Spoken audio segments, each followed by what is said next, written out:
رات کے پہلے پہر چھوٹا سا بچہ زید اپنے ماں کے ساتھ ملبے کے ڈھیر پر بیٹھا تھا۔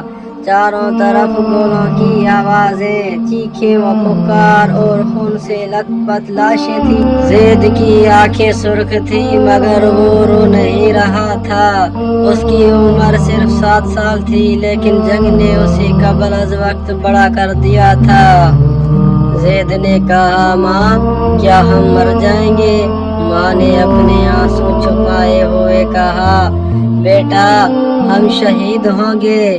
وہ لوگ مر چکے ہیں جو دیکھ کر بھی کچھ نہیں کرتے۔ زید نے آسمان کے طرف دیکھا جیسے کسی سے سوال کر رہا ہو، کیا باقی مسلمان نہیں دیکھ رہے؟ کیا ان کی دل نہیں دھڑکتے؟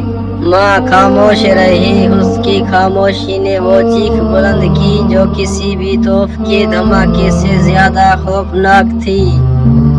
اسی لمحے ایک بم پھٹا، ماں کا جسم زید کے اوپر گرا اور وہ دم توڑ گئی۔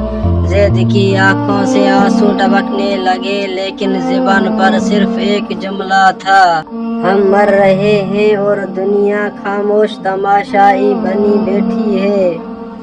اگر ہم آج بھی نہ جاگے تو کل ہماری خاموشی بھی جرم کہلائے گی۔ فلسطین پکار رہا ہے، کیا کوئی جواب دے گا؟